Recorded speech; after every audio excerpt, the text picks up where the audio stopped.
In this video, I will break down the support masterclass run by G2 Mikyx in their first game against Mad Lions in the season finals, upper bracket BO5, and some key takeaways that you guys can apply to your own games. First of all, it's how he uses information and lack of information to his advantage. With how the draft played out, Mad Lions have a very difficult time attacking bot side of G2, and their only possible aggressive play lies on top side with the combination of Jax and Sejuani attacking Broken Blade's Cassante. Mikyx and G2 are fully aware of this and have a plan coming into this game that Yike will do 3 camps bot side and look to invade the Sejuani of Alioya with the insanely strong early game bot side comp that G2 has built in the Kalista, Lissandra and Tristana. Even though Maokai doesn't technically beat Sejuani in the 1v1, with the help of the pushing lanes for G2, it becomes quite an easy task.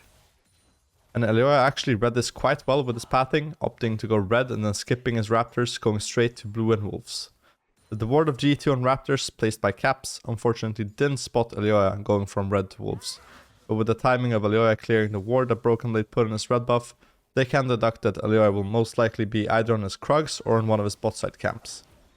Either way, information on where Sejuani is lets G2 keep playing aggressive in their lanes and gain incremental leads, so it's a win-win situation. Mikyx and Hans stack 3 waves and Mickey starts walking into the jungle, where Yike notices that only the Gromp is up, as Sejuani has cleared her wolves and blue buff, hitting level 3. Even though Yike has already warded over the blue buff, confirming that Sejuani isn't around to contest the Gromp, Mikyx does a really clever move in trying to spot her anyway, pushing her out of the jungle completely. After Mickey sees Alioya Q over the wall, which is a 19-second cooldown spell, he immediately recognizes the dive on mid with Caps having the shove. Throughout all of this, Caps has played very aggro in mid, trading blow for blow and ultimately getting a slight health advantage due to his fleet footwork, which opens up this insane option for G2 to go for. From the side of Alioya and Hylissang, it's almost impossible to do anything about this.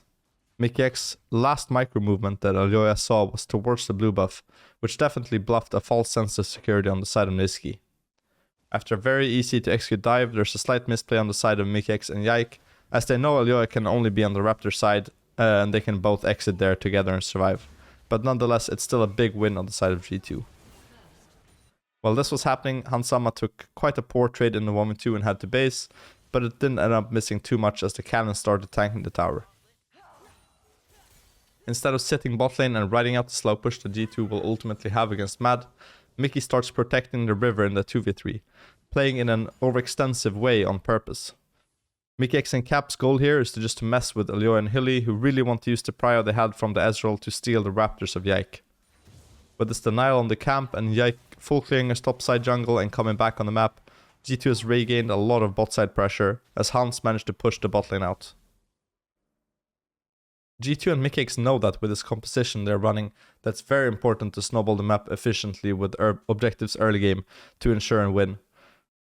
In a case where they're even on gold on objectives, their comp does not match up well into the Mad. With G2's bot side control, they look for the dragon, which is confirmed a good play after they spot Sejuani on top side. Mikyx also recognizes this is a massive mistake on the other side of the map. It's very easy for him and Hans to trade health on the enemy bot lane in order to set up for a dive with Yike after the dragon. BB gets a crazy outplay on the tower, but even if that's, he could have just wasted the time of Sejuani and it still would have been good for G2. Every piece of information that Matt gives over to the side of G2, Mikyx and G2 reacts correctly and instantly and without hesitation. Something I thought that was really clever here is that Yike and Mickey, instead of running through the tower to safety or to river to base, they go towards the blue buff and drop a sapling and a ward to potentially spot Sejuani coming back to her bot side. With Herald spawning shortly, Mickey and Yike uses this tempo and information to confirm that Sejuani is topside, and with the bad wave for BB that needs to be pushed out, Mikyx goes there to cover him while Yike is hitting the Herald. Notice how for the past 8 minutes, every play that Mikyx done is either with Yike or to help Yike, and how well they have synced their tempo together. With top lane being pushed into the tower, Mikyx knows that the Herald is free and instantly turns his attention to bot side, where he knows that Mad will try to strike back to regain some pressure on the map. Teams consistently nowadays, if they lose Herald, look to trade camps or wards on the other side of the map, and it's a game of pressure and baiting on how much you can give and defend. In this case, I think Hansama makes a mistake by attempting to hit the tower instead of rotating to river and help defend the vision with Caps and Mickey. But with Aftershock and the Lissandra E, he managed to escape, which makes enough time for Yike to flash on Niski for another kill. Notice how once again after his play, Mickey goes for a base to sync up with Yike after he's done with his camps. All while this is happening, Hans drops a crazy ward that spots both Rakan and Sejuani going into the bot lane. Knowing that he is about to hit 6 and that Sejuani has no ult because she used it the last fight, he's confident in the 2v3 and they absolutely destroy them, picking up 2 kills in the mega outplay. With Yike having the Herald and G2 securing the tower, it nets them a 6k goal lead in 11 minutes. All off the back of Mikyx crisp plays around vision and his pressure on the map in the winning matchup. How you can apply what Mikyx did. 1. Move with purpose. Is it to attack the enemy or is it to defend your own camps?